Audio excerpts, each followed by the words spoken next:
10. GLS go for main engine start. Set T-minus 6, 5, 4. We have main engine start. 3, 2, 1. Booster ignition and liftoff of Columbia on a life sciences mission for Earth and space. Houston's now controlling. 3 good engines at 100%.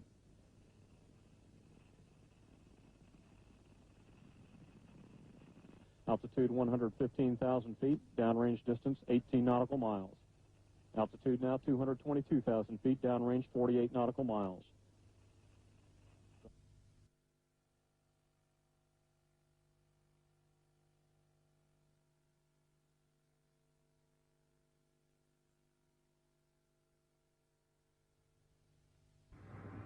T-minus 10 seconds. 9, 8, 7. Go for main engine start. See main engines up and burning. 3, 2, 1, 0, and liftoff of the Space Shuttle Discovery and the Upper Atmosphere Research Satellite, beginning a new era studying the Earth's environment from space. Roger, roll, Discovery. Mission Control Houston now controlling the flight of Discovery. Eh bien, ce que je vais vous dire est le résultat de mon analyse en tant que physicien et scientifique et en tenant compte de toutes les données disponibles. En l'occurrence, j'ai commencé mes recherches en supposant qu'il s'agissait de particules de glace et en essayant de vérifier cette version, d'y apporter des preuves. Mais avec tous les éléments que j'ai pu rassembler, je me suis aperçu qu'il s'agissait d'une position intenable. Partant de là, les solutions ne sont pas si nombreuses. Les météores ne changent pas de direction, pas plus que les débris ou que les satellites.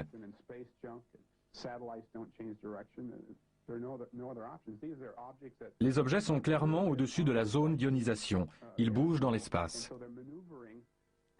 Pour moi, il s'agit d'engins spatiaux. Il n'y a pas d'autre explication.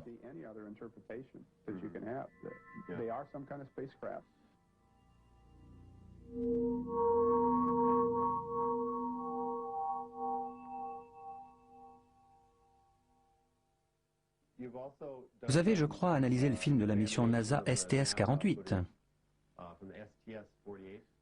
Oui, tout à fait. Pourquoi s'appelait-elle comme ça? Parce qu'il s'agissait de la 48e mission? Je ne suis pas vraiment tout à fait sûr. C'est peut-être la 48e mission, mais elles ne se suivent pas forcément dans l'ordre. Alors je trouve cela un peu déroutant, mais je suis sûr qu'il y a une bonne raison à ça. Sur ces images, on dirait des particules de glace qui ressemblent à des engins.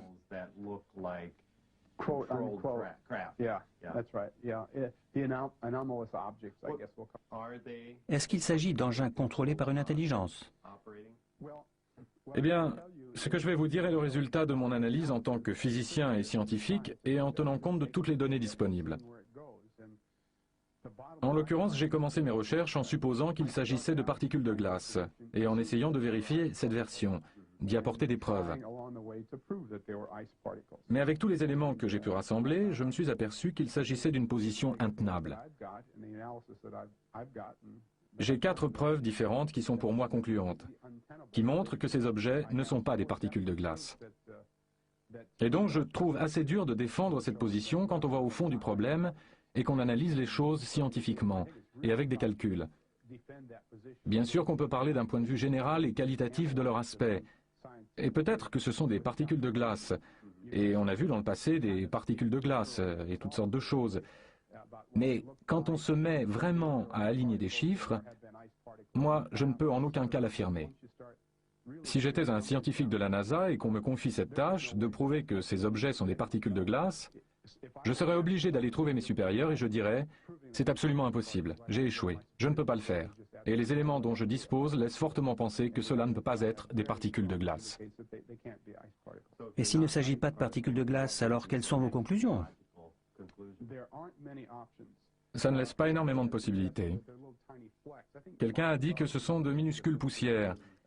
Je crois que Bob Lazar aurait dit, c'est aussi un physicien, il aurait suggéré que ce pourrait être de toutes petites poussières autour de l'objectif. Cette thèse n'est pas acceptable parce que la mise au point était faite sur l'infini. Donc toute poussière serait totalement invisible. Et ça c'est forcément vrai parce qu'à la fin de la séquence, la caméra pivote vers le bas, sur le côté de la soute. Et on voit que c'est complètement flou. Puis la caméra fait le point et tourne vers l'avant. Donc le point était sur l'infini et l'idée de particules près de la caméra, ça ne marche pas. Cette thèse n'est pas recevable et tout ça ne laisse pas énormément de possibilités. Des météores ne changent pas de direction, pas plus que les débris ou que les satellites. Ce sont en fait des espèces de vaisseaux spatiaux.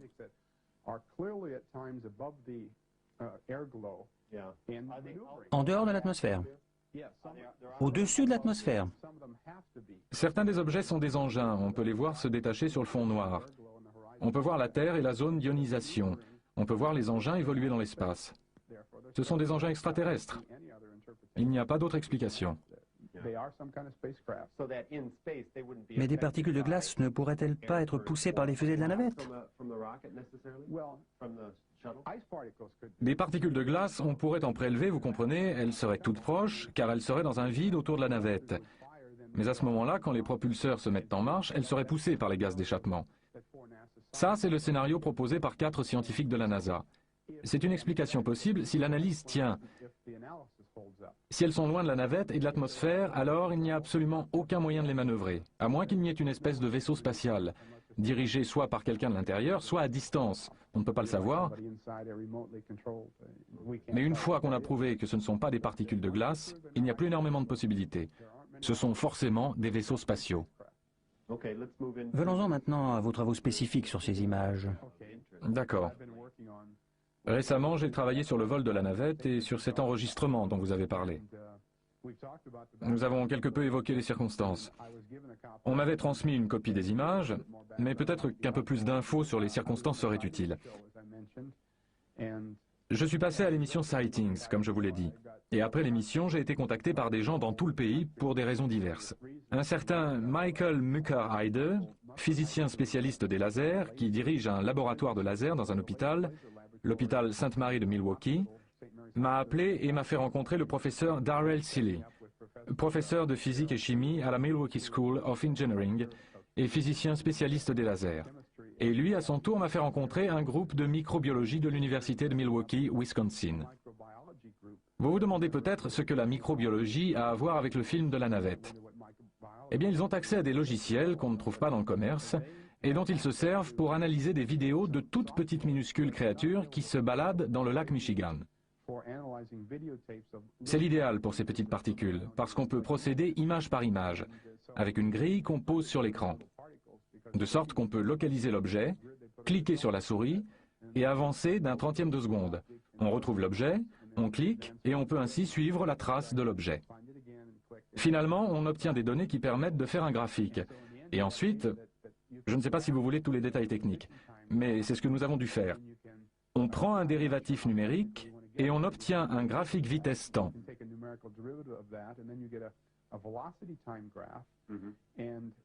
Et puis j'ai eu la possibilité de faire quelque chose que je crois vraiment unique et qui m'aide beaucoup pour obtenir des données supplémentaires. On a un écran de télévision en 2 dimensions. Donc tout ce qu'on voit réellement en apparence est à gauche ou à droite, ou en haut ou en bas, mais j'ai pu extraire tous les mouvements libres, gauche-droite, au bas, en profondeur en faisant un transfert à partir de l'angle de vue qu'on a en partant du centre vers la droite ou la gauche. Et j'ai donc pu calculer la vitesse en 3 dimensions de ces objets. Je peux donc réellement tracer leur parcours avant et après. Et cela m'a permis d'arriver à la preuve dont je dispose maintenant. C'est capital pour mon analyse. J'ai maintenant 4 preuves qui me semblent assez concluantes. Pour moi, chacune est concluante en elle-même et prouve que ces objets ne sont pas des particules de glace. Voulez-vous que nous parlions de ces preuves? Nous pouvons en parler et atteindre tous les niveaux de technique que vous voudrez. Mais en même temps, je ne pense pas que ce sera très difficile pour les gens de saisir globalement ce qui se passe. À un moment donné, nous devrions peut-être simplement regarder la cassette. Je vous montrerai certaines choses et nous pourrons continuer à partir de là.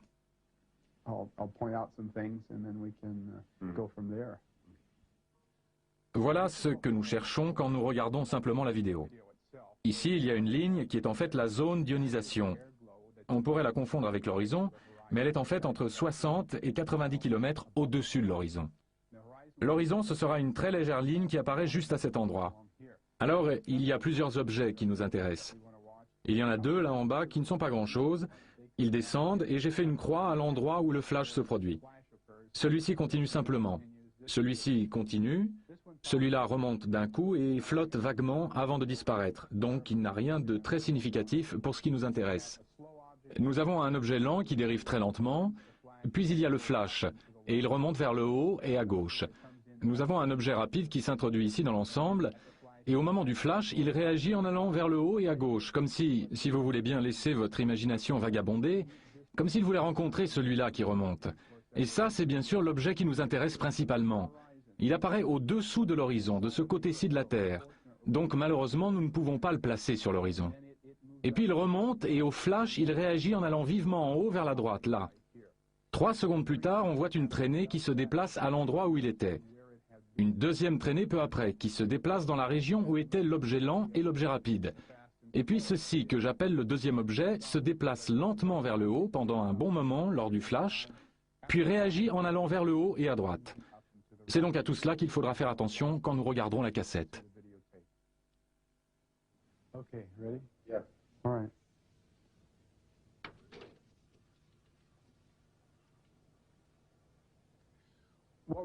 Ce que nous allons regarder maintenant, c'est environ 3 minutes du film de la navette avant que tout arrive. De façon à bien sentir comment les choses vont se passer. Vous allez voir des choses, des images magnifiques, de belles lumières. C'est beau, n'est-ce pas? De la lumière et puis quelque chose va se produire ici. Je ne sais pas ce que c'est, là.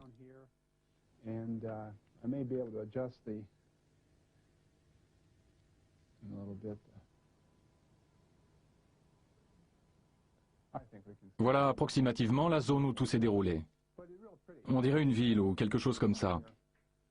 Ça, c'est l'extrémité de la zone d'ionisation. Et l'horizon est juste là. Si vous regardez bien, vous le verrez. L'horizon de la Terre est en fait là. On voit l'étoile qui descend dans la zone d'ionisation. Là, c'est l'horizon maintenant. Et elle disparaîtra en atteignant la surface de la Terre. Et vous voyez le flash.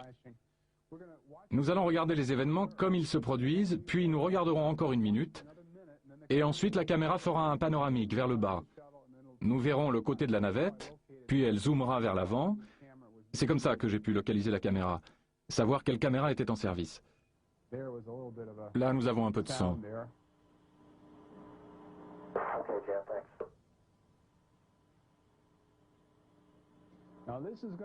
Maintenant, il va y avoir un des objets qui nous intéresse. Nous ne sommes pas encore tout à fait prêts. Nous allons simplement regarder la navette. Mais quand la caméra pivote vers le bas, il est important de le remarquer. Vous verrez que la mise au point n'a pas changé. Et vous verrez quand elle pique vers le bas et qu'on voit le côté de la soute que tout est flou parce que la mise au point a été faite sur l'infini, ce qui est très important pour nous. Maintenant, ça commence et les choses ne vont pas tarder à se produire.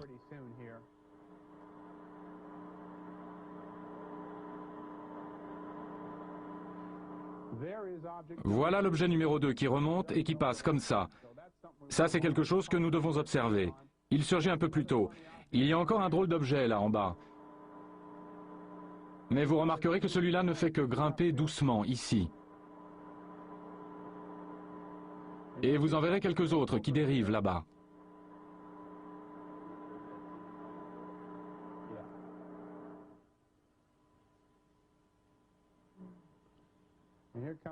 Et en voilà un. Celui-là ne nous intéresse pas beaucoup. C'est celui qui était là-bas et ensuite il s'en va. Mais voilà de nouveau l'objet numéro 2, vous voyez? Et voilà l'objet lent, celui que j'ai appelé lent. Et regardez celui-là qui s'en va. Voilà un des deux qui descendait comme ça. Nous n'allons pas tarder à voir apparaître l'objet principal. Le voilà, il est juste là. Il va aller là-bas, il y aura un flash, et il va repartir vers la droite. Il arrive. Ils viennent là, vous allez avoir un flash. Surveillez bien le flash. Il y a le flash, et le voilà qui part. Et voilà la traînée. Et voilà la deuxième traînée, un peu difficile à saisir. On ne l'a pas très bien vu. Voilà l'objet numéro 2. Ce n'est pas très facile de les observer tous en même temps. L'objet rapide, celui-là, je ne l'ai même pas regardé. Mais il est entré, il a traversé. Voilà le lent. Lui aussi, il monte comme ça. Et en voilà encore quelques-uns dont j'ai parlé, qui sont un peu trop rapprochés là pour qu'on puisse les analyser. Et dans à peu près 65 secondes, la caméra va pivoter et je vous indiquerai comment ça se passe au moment où nous le verrons.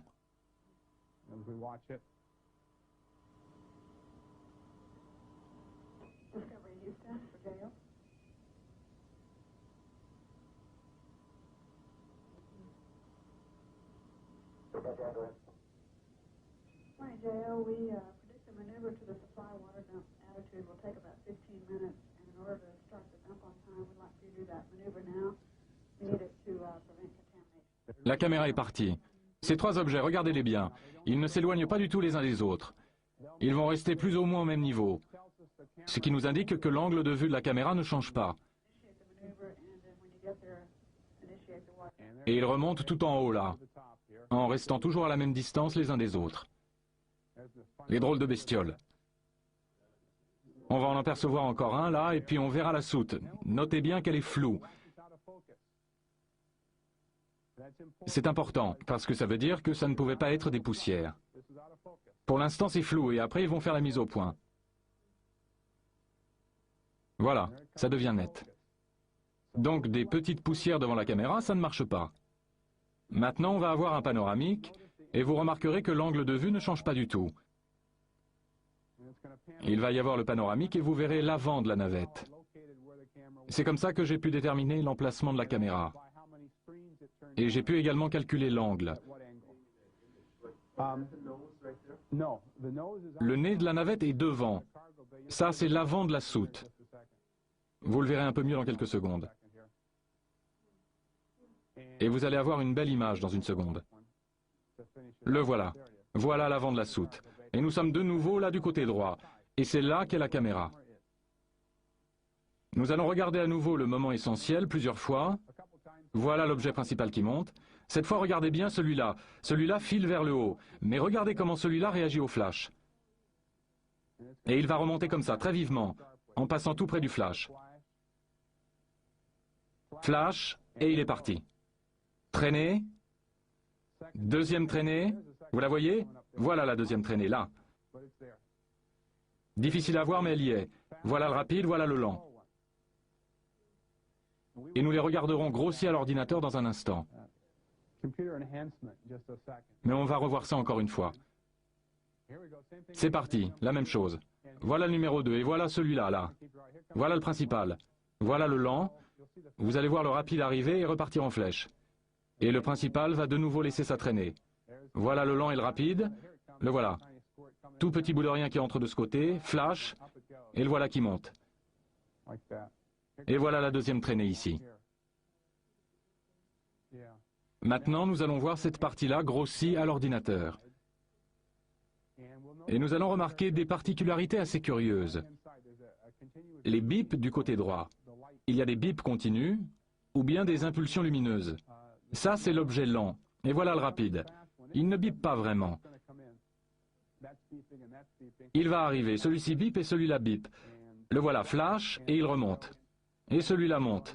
Ça, ce sont les deux qui suivent aussi vers le haut. Celui-là aussi, vous le remarquerez, a une petite lumière qui clignote sur le côté droit. Il ne roule pas. Il ne roule pas comme le feraient des particules de glace. Et maintenant, après ça, nous allons voir l'objet principal. Donc, ils suivent leur trajectoire jusque-là. Ça, ce sont deux objets qui pourraient être intéressants. Des particules de glace, elles rouleraient. Voilà le principal. Ça, c'est juste un grossissement à l'ordinateur. Voilà la basse atmosphère, et il vient par ici et monte en flèche, comme ça. Voyez le flash?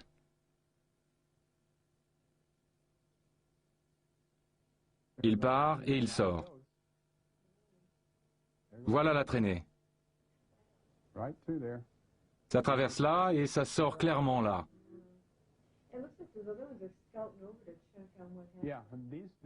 Et ils sont tous venus de cette direction. Celui-là aussi remonte. Vous voyez les voilà. Ça c'est le rapide, voilà. Et c'est à peu près tout. Je crois qu'il est important de noter qu'il y a 4 scientifiques de la NASA à qui on a demandé de regarder cette cassette et de donner leur avis. Et il faut se rendre compte, c'est important, qu'ils ont sûrement fait leur travail et qu'ils l'ont bien fait. On les a sans doute tirés de leur routine habituelle et on leur a simplement demandé de visionner un film. On ne leur a pas demandé d'en faire une analyse scientifique, écran par écran, ni rien qui ressemble au travail que j'ai fait. Simplement de regarder, de trouver une explication plausible. C'est ce qu'ils ont fait et ils l'ont très bien fait. Et de leur point de vue, au niveau où ils l'ont analysé, je vois très bien pourquoi ils ont pensé ce qu'ils ont pensé. Et si on pouvait pousser un peu plus loin l'analyse, je crois que vous voyez bien que ça ne tient pas vraiment le choc. Je ne pense pas qu'il faille considérer ça comme un conflit, nous contre la NASA. Pas du tout. On peut espérer que les scientifiques de la NASA s'intéressent au problème et que nous sommes tous des habitants de la planète Terre qui cherchons à comprendre ce qui se passe. Et tout scientifique digne de ce nom devrait avoir envie d'étudier ça un peu plus profondément. Et c'est ce que j'ai essayé de faire. Oui, regardons un peu la navette. Où les caméras sont-elles fixées? Voici la navette et voici la soute. Et les portes là s'ouvrent bien sûr. Et il y a plusieurs emplacements possibles pour la caméra. Une possibilité, c'est le centre de la navette, ici. Une autre serait sur le bras qui se déplie. Et ça pouvait être aussi à l'avant. Mais il y en a aussi une à l'arrière, et c'est celle-là dont il s'agit. Elle était environ là, sur ce côté de l'arrière, et elle était dirigée plus ou moins dans cette direction. Dirigée vers le haut, comme ça. Donc si ça c'est le point mort et que l'objet qu'on voit dans le film est là, alors si ce sont des particules de glace, ça veut dire qu'elles volent plus ou moins quelque part par là. Si ce sont des particules de glace. Et celle qu'on voit sur la droite serait un peu plus par là. Mais globalement, la zone concernée se trouve en haut de ce côté de la navette, en allant par là. S'il s'agit de particules de glace, j'ai calculé qu'elles devraient être environ à 30 mètres au-dessus des fusées de correction d'attitude. Ce qui les placerait, la navette fait environ 6 mètres de largeur, à 30 mètres, soit à peu près par là. Donc si ce sont des particules de glace, l'objet principal serait quelque part par là. Il faut bien garder cela présent à l'esprit quand nous chercherons laquelle des fusées de correction d'attitude a pu servir, parce que ça part comme ça. Donc celles-ci sont évidemment hors jeu parce que ça ne peut en aucun cas avoir été celles qui sont à l'avant. Donc les autres possibilités, c'est qu'il y ait d'autres fusées de correction d'attitude par là, de ce côté-là, et la même chose de l'autre côté. Je pense qu'on peut raisonnablement supposer qu'elles seraient placées ici parce que les objets sont là et que celui-là remonte dans cette direction. Donc c'est ce groupe-là qui doit être responsable.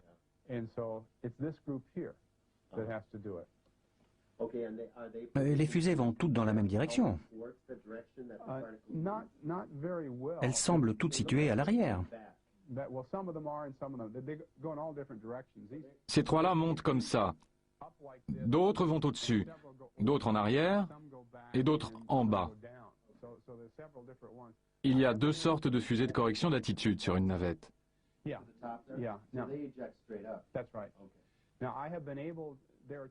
Il y a deux sortes de fusées de correction d'attitude sur une navette. Les fusées normales et les fusées Vernier, qui sont beaucoup moins puissantes.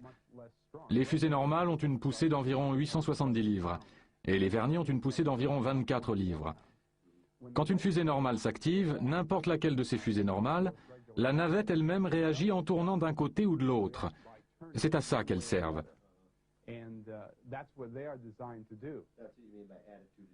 C'est ça, à corriger l'attitude. Maintenant, mettons tout cela de côté pour l'instant pour nous expliquer un peu plus en détail. Les fusées sont faites pour que la navette fasse ceci, ou ceci, ou ceci, selon qu'on tire celle-là ou une autre, pour modifier la position ou l'orientation dans l'espace. Alors j'ai des chiffres que m'a fourni James Oberg sur le degré de rotation ou l'accélération angulaire que produit chaque fusée de correction d'attitude.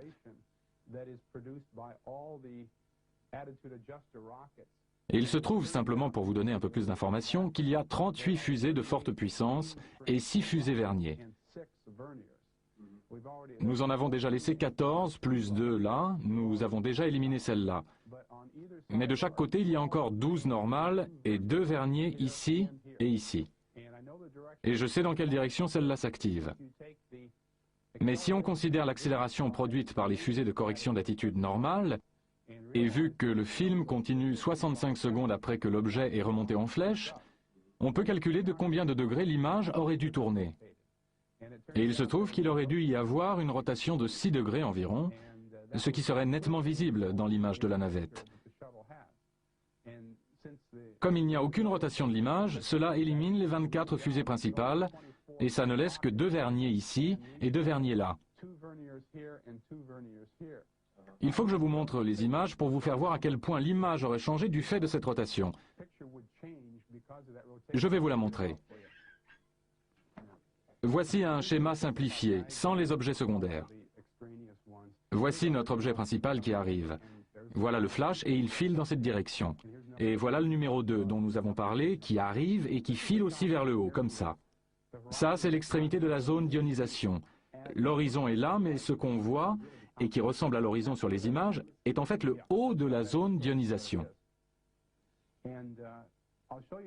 Je vais vous montrer un autre schéma. Ça, c'est ce qu'on a en réalité, et ça, c'est ce qu'on voit pendant toute la durée, les 65 secondes après qu'il remonte. C'est ici qu'aurait été la zone d'ionisation si l'une des fusées principales s'était activée. Il se serait déplacé de là à là. Et ce n'est clairement pas ce qui se passe. Parce que si nous revenons à la navette, disons que cette fusée de correction d'attitude part dans cette direction. Ça va provoquer une rotation de la navette dans ce sens. Et la caméra tourne aussi. Donc on peut calculer ce qui se passerait. J'ai parlé de 6 degrés. 6 degrés, ça fait ça. Et ça, évidemment, ça se remarquerait. Et ça n'est pas ce qui se passe. Ce qui nous permet d'éliminer 38 fusées. Et il ne nous reste que les 6 fusées Vernier.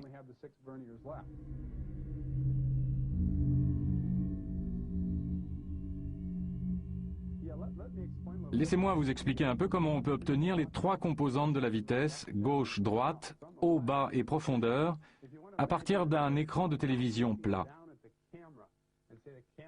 Si vous voulez bien imaginer que nous sommes au-dessus et que nous regardons la caméra. Et vous voyez, la caméra est ici, et elle regarde dans cette direction.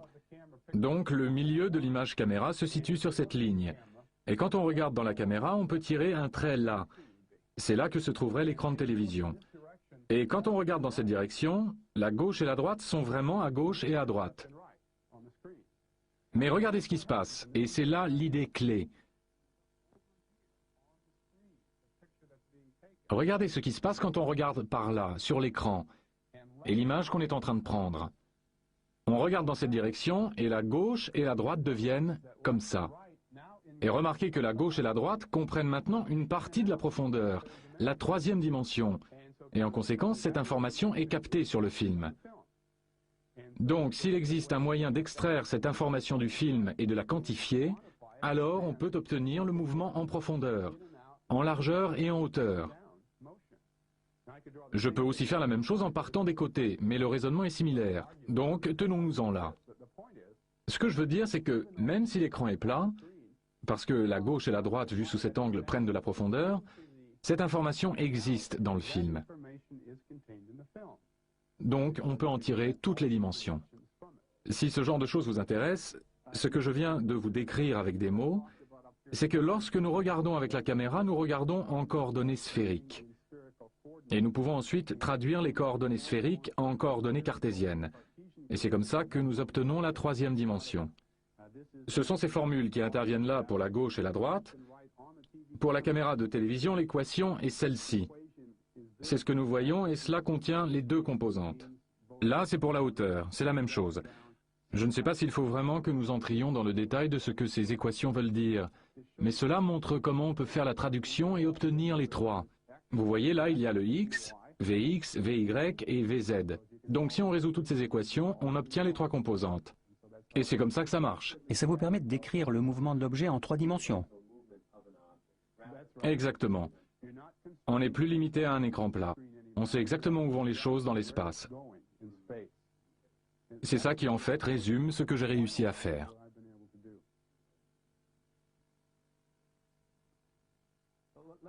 Je voudrais vous montrer quelques graphiques que j'ai faits une fois que j'ai obtenu ces données par les gens qui étudiaient cadre par cadre la position de l'objet principal.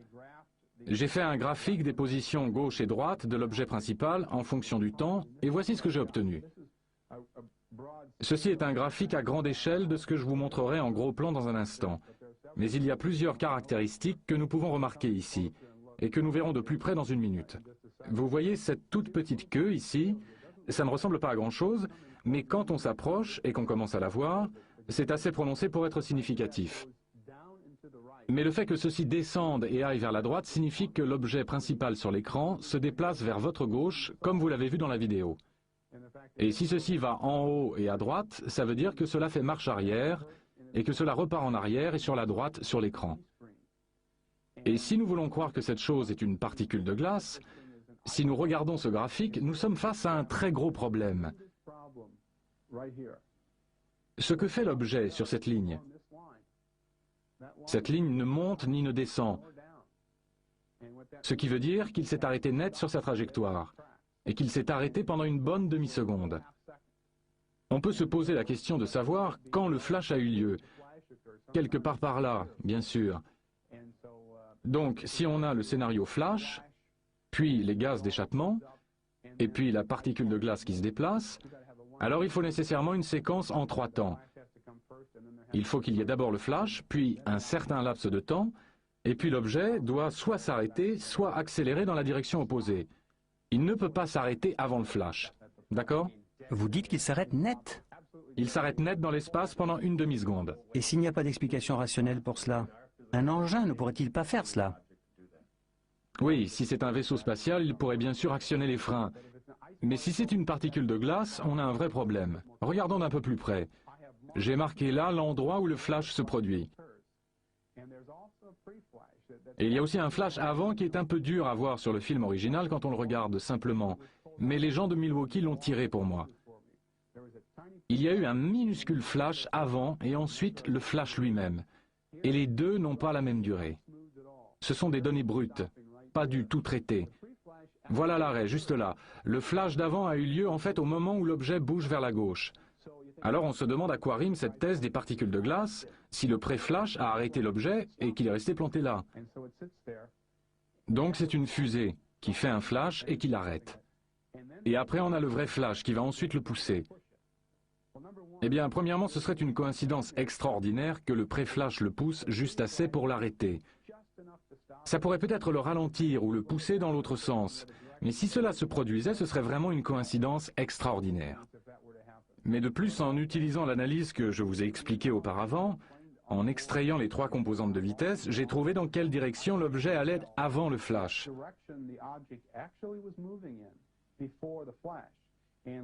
Alors revenons à la maquette de la navette et je vais vous expliquer. Voilà notre navette. Maintenant, dites-moi comment ça pourrait marcher. Si c'est une particule de glace, elle est quelque part par là. Et je peux prouver, avec les méthodes que je viens d'indiquer, qu'avant le flash, avant le pré-flash, elle se déplace comme ceci, dans cette direction. Et si elle s'arrête, c'est forcément que quelque chose la repousse dans cette direction. Manifestement, ça ne peut pas être la navette.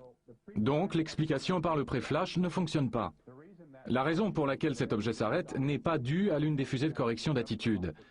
Nous avons donc un énorme problème, parce que cet objet s'arrête juste au moment ou juste avant le flash principal. Et si c'est une particule de glace, elle ne peut absolument pas le faire. Et c'est là la preuve numéro 1 que ce ne peut pas être une particule de glace.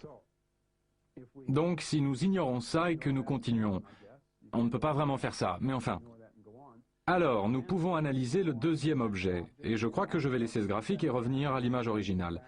Et je vous donnerai la preuve numéro 2 que ça ne peut pas être une particule de glace.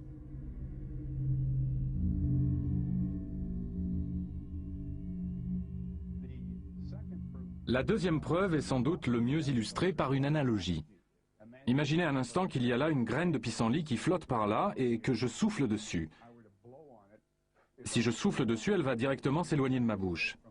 Et si je cherche à trouver l'emplacement de ma bouche en étudiant la trajectoire du pissenlit, je dois dessiner une ligne qui passe par son point de départ et qui suit son trajet. Et si je prolonge cette ligne, ma bouche se situe quelque part dessus. Sans parler de ce qui se passe si j'ai 2 pissenlits qui flottent là-bas et que je souffle sur les 2. Alors ils s'éloignent tous les 2 de ma bouche. Et si je cherche à savoir où est ma bouche, je peux le faire en traçant les 2 droites sur lesquelles ils se déplacent. Et à l'endroit où ces droites se croisent, c'est là que se trouve ma bouche. Donc je peux découvrir où se situe ma bouche. C'est la même chose pour les fusées de correction d'attitude. Quand elles entrent en action, si ces choses étaient vraiment des particules de glace plantées là, alors elles devraient s'éloigner de la fusée de correction d'attitude. Donc si nous traçons leur trajectoire et que nous les prolongeons vers l'arrière, les 2 lignes devraient se couper à l'emplacement de la fusée de correction d'attitude. Par contre, nous devons faire une petite rectification pour le deuxième objet, parce qu'il n'est pas tout à fait immobile. Il dérive légèrement vers le haut. Mais nous pouvons nous en rendre compte en prenant la pente de la ligne après et en comparant avec la pente avant. Ce n'est pas si compliqué, mais c'est difficile à expliquer avec des mots. Nous pouvons compenser et retirer ce mouvement supplémentaire et ensuite tracer la ligne, et cela nous donnera la vitesse ajoutée par la fusée de correction d'attitude. Donc si nous traçons ces 2 lignes en les prolongeant vers l'arrière, Elles doivent se croiser en un point, et ce point doit être l'emplacement de la seule fusée de correction d'attitude qui a pu provoquer tous ces mouvements bizarres. Voici un schéma de ce que je viens de vous expliquer en parlant des pissenlits. Voici notre objet principal qui arrive par là, qui repart comme ça. Nous traçons une ligne le long de cette trajectoire, et quelque part sur cette ligne doit se trouver la fusée de correction d'attitude. Ça, c'est le deuxième objet. Ce triangle, avec les calculs que j'ai faits, nous permet de retirer la vitesse qu'il avait avant, c'est le différentiel ici, et de savoir comment tracer la ligne qui commence par ici. Donc, si nous traçons la ligne à partir de là, dans cette direction, ça, c'est la vitesse ajoutée donnée au deuxième objet. Et cela doit nous aider à le suivre et à trouver l'emplacement de la fusée de correction d'attitude. Et il me semble assez évident que ces deux lignes ne se croiseront jamais. Elles divergent même de manière importante. Et si les objets sont poussés par la fusée de correction d'attitude, elles doivent se croiser. C'est donc la deuxième preuve. Ces lignes doivent se croiser et manifestement, elles ne se croisent pas. Il y a autre chose que j'ai évoqué tout à l'heure et que je devrais préciser un peu. C'est que les fusées verniers de la navette s'activent par impulsion de 80 millièmes de seconde. Elles peuvent fonctionner en continu, mais elles doivent fonctionner pendant au moins 1 seconde et jusqu'à 125 secondes si elles doivent fonctionner en continu. Donc les impulsions ou flashs des fusées verniers doivent durer 80 millièmes de seconde. Ceci est une courbe de lumière dont Jeff Seigno, photo-analyste du MUFON, a fait les calculs et le graphique. Vous voyez que cette impulsion croît puis s'estompe doucement, comme ça. Jeff a corrigé la courbe pour tenir compte de la rémanence, c'est-à-dire le fait qu'un peu de blanc pourrait baver et rester dans le cadre suivant. Il a retiré la rémanence, donc ceci est assez proche de la courbe réelle. Comme vous le voyez, il faut faire les calculs, mais de cette extrémité à celle-là, cela fait 400 millièmes de seconde.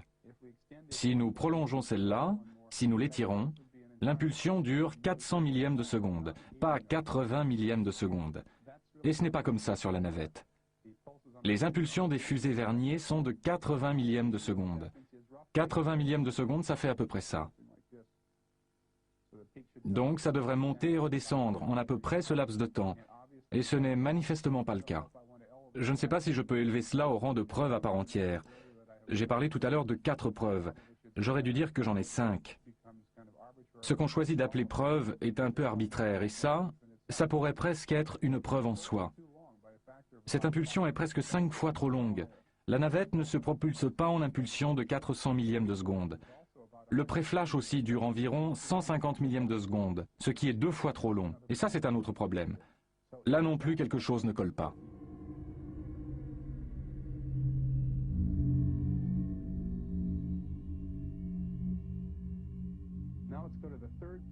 Venons-en à la troisième preuve, partant du principe que l'objet est une particule de glace.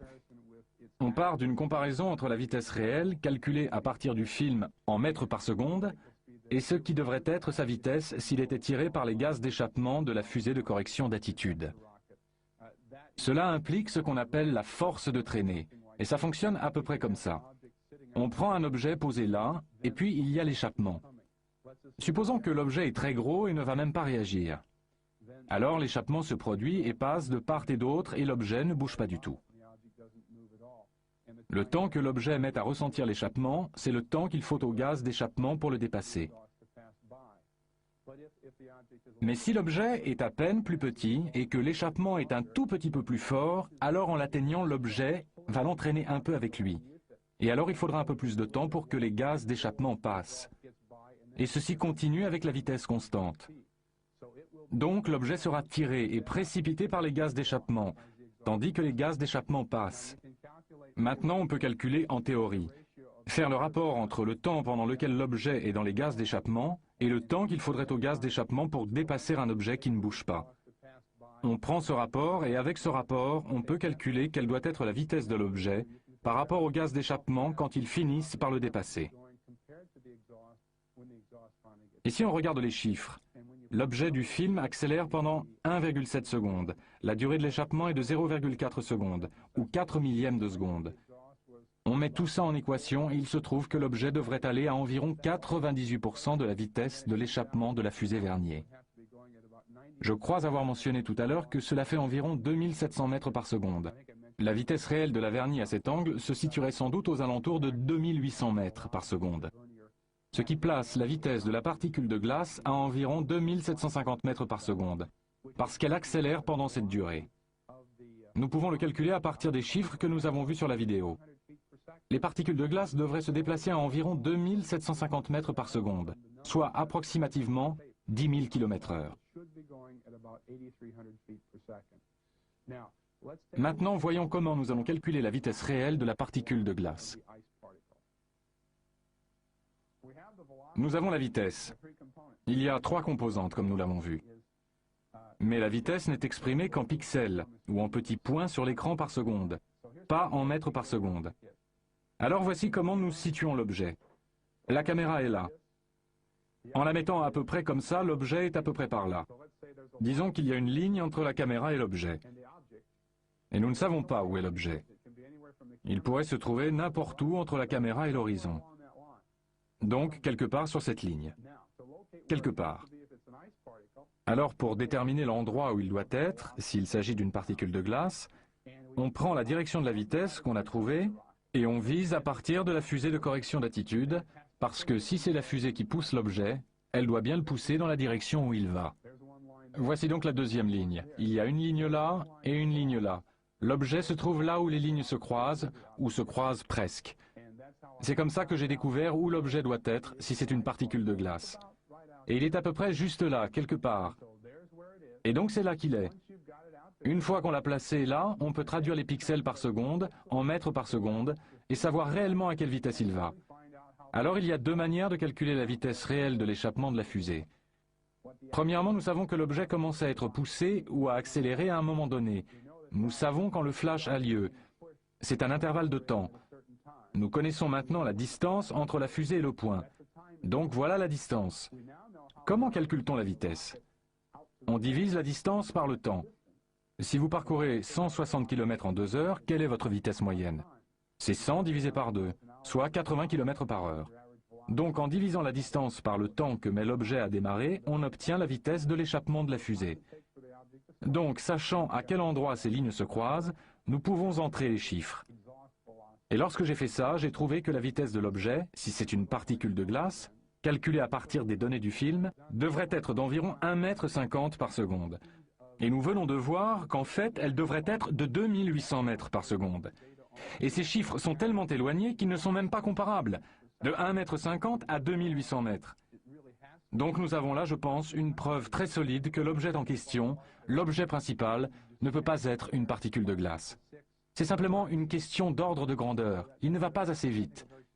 Et voilà notre 3e preuve.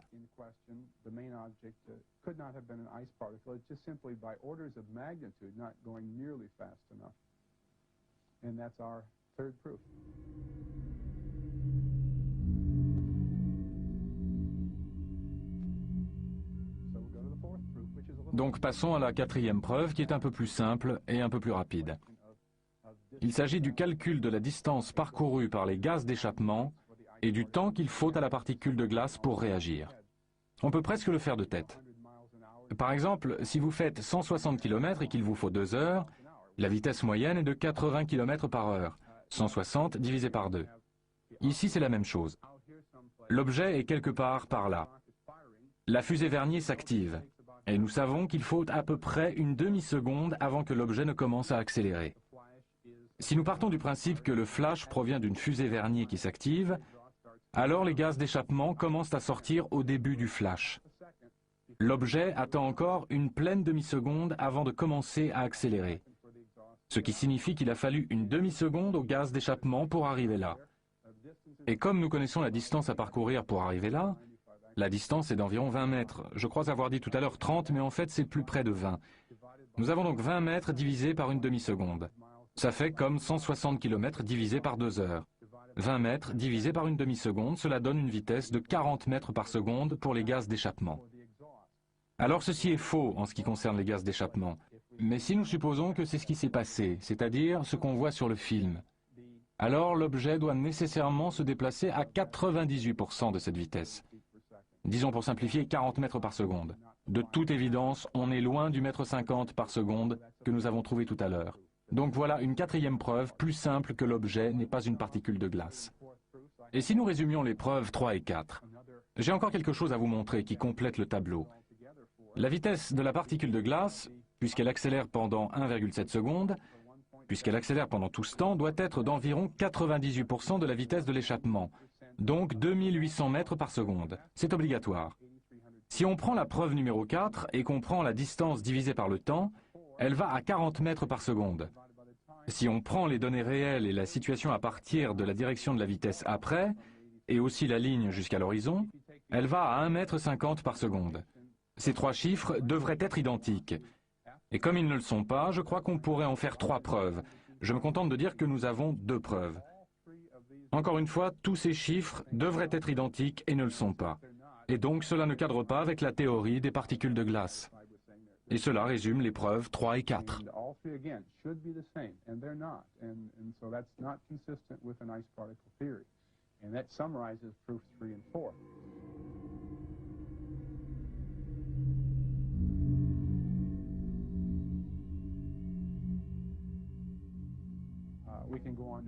Nous pouvons maintenant passer à la preuve numéro 5, et je suppose que nous pouvons l'appeler ainsi.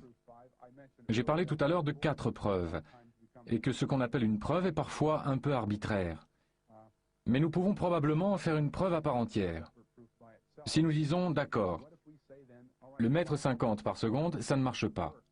Et si nous prenions la distance à laquelle elle devrait être pour qu'on ait les 2800 mètres par seconde, et qu'on voit où devrait se trouver la particule de glace dans ce cas-là. C'est un calcul assez simple, et je l'ai fait. Allons au tableau, et je vais vous faire un schéma pour vous montrer comment cela fonctionne. Ça, ce serait la particule de glace.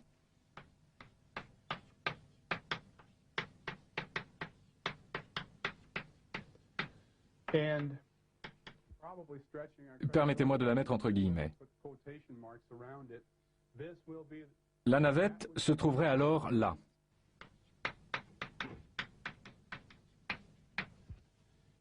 Et ceci n'est en aucun cas à la bonne échelle. À cette échelle, la navette serait un point inimaginablement petit. Nous regardons d'en haut, au cas où vous ne pourriez pas le voir avec ça. En tout cas, au bout du compte, si nous plaçons la particule de glace là où elle devrait se trouver pour avoir une vitesse de 2800 mètres par seconde, cela fait un peu plus de 35 km.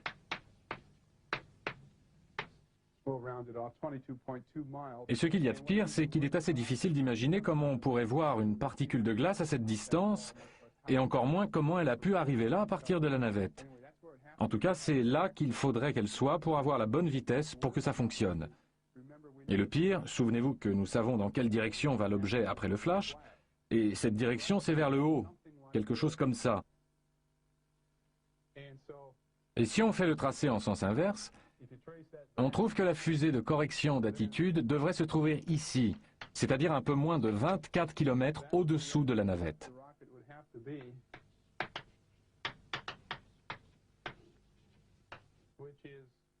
Donc, pour la pousser dans la bonne direction, si elle est là où elle doit être pour avoir la bonne vitesse, il faudrait que la fusée de correction d'attitude soit tout en bas, là. Je considère ça comme une 5e preuve. Là encore, rien ne colle. En fait, je crois que nous devrions résumer toutes les preuves et voir comment tout ça s'organise. Donc, il se passe là quelque chose d'assez incroyable. Et une chose dont je n'ai pas encore parlé, parce que je me suis efforcé d'expliquer les choses en termes de particules de glace, c'est que, nous l'avons vu tout à l'heure dans la vidéo, en visionnant la cassette, il y a 2 traînées qui traversent là. Comme par hasard, après que la particule principale s'éloigne en accélérant, il y a une traînée qui vient par là. Qu'est-ce que c'est ? Et il y a une autre traînée qui vient là à droite, là où se trouvaient d'autres particules au moment où elles ont accéléré. Et le fait qu'il y ait eu 2 flashs, un pré-flash et un flash, forme une sorte de coïncidence avec ces 2 traînées. Et donc je ne dis pas vraiment ce qu'elles sont, je n'ai aucune preuve indiquant ce qu'elles sont. Mais une interprétation possible est certainement que ce sont des missiles. C'est ce que certaines personnes ont dit. Mais peut-il s'agir vraiment de missiles, des missiles en dehors de l'atmosphère? Oui. Oui, certains ont suggéré que ce seraient des lasers. Ça ne peut pas être des lasers. Les lasers vont immédiatement d'un point à un autre.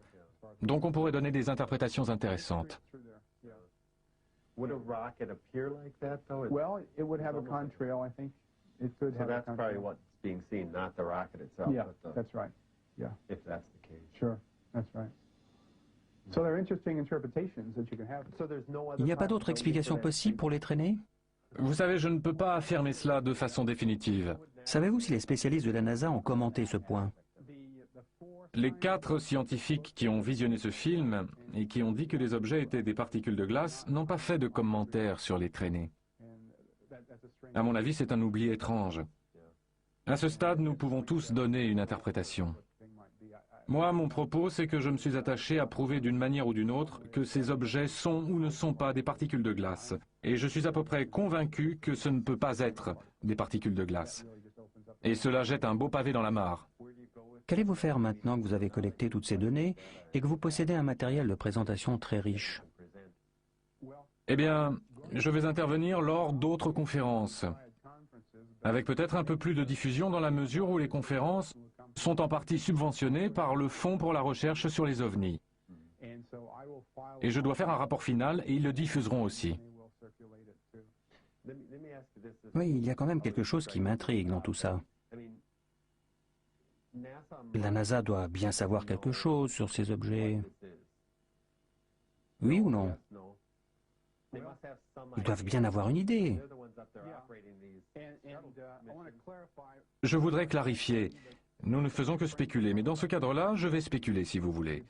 On pourrait penser qu'ils savent qu'il se passe quelque chose de bizarre. À moins qu'ils s'en fichent un peu. On ne peut pas réfléchir à la place des gens. Je suis sûr que certaines personnes regarderaient ça et diraient que ça doit être des particules de glace. Avez-vous été récemment en contact avec eux et connaissez-vous un peu ces scientifiques? J'ai passé l'été 1991 au Marshall Space Flight Center à étudier la surface du Soleil et ses composantes. Et les gens que j'ai rencontrés sont en général de bons scientifiques, des gens très intelligents. Ils rentrent chez eux le soir et ils regardent la télévision, je ne sais quoi, et pour la plupart, ils ne s'intéressent que de très loin aux ovnis. Le terme ovni n'a pas été prononcé de tout l'été où je suis resté là-bas. Donc je comprends aisément que des gens n'aient même pas envie de penser une seconde que ce puisse être des ovnis, et qu'ils disent, eh bien, des particules de glace, ça me va. Donc, si je comprends bien, pour vous, l'attitude de la NASA est plus proche de celle de l'opinion publique que de celle du gouvernement. Ce n'est pas comme s'ils étaient tous là à nous cacher les choses. Loin de là. Ils sont comme nous. Ils regardent et si ça se trouve, ils se posent des questions aussi.